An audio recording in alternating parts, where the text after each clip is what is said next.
There is again a renewed discussion about need for a development banking. What is central bank's position on that? I don't think we have any view on that. That's a policy by the government. I have also seen the discussion on need for a development bank. There are several times that this has been discussed earlier, but it did not come to a realization. I can remember there was a budget proposal also. First requirement is government will have to allocate capital. So establish a bank, you need a fair amount of capital. So who is going to bring that capital? It's a policy decision by the government, whether the government will infuse capital and establish a government-owned bank, or whether it will open up for private sector to come and invest, putting capital as a bank. And also, development bank should be able to attract medium to long-term sources of funding for them to do medium to long-term businesses. Why are we continuing to have certain banks calling as development banks? What's central bank's position? Development banking is one concept. Name of the bank is a different thing. Anyone can have any name of the bank. What is more important, banking sector ability to attract medium to long-term sources of funding, as well as ability to lend medium to long-term on the basis of projects. That's all about development banking. It's not necessarily development banking.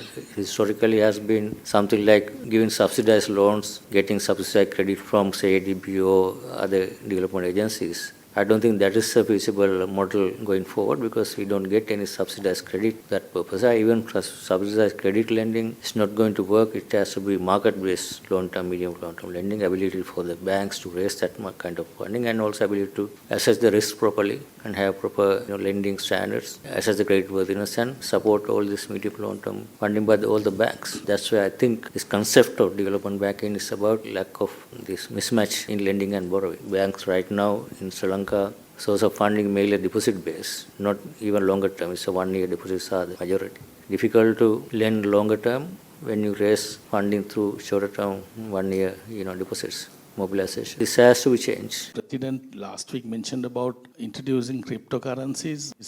Are we ready? What is central bank stand on this? I don't think anywhere in the world crypto is authorized as a medium of payment and settlement. This has been recognized in some markets as a asset class. But this asset class is highly volatile and risky asset. So question is that without proper regulation and supervision, do we need public to invest in highly volatile, risky assets without being properly regulated? So if that is to happen, I think we, in our view, you have a proper, strong regulatory mechanism for people to have confidence in investing that kind of a volatile asset.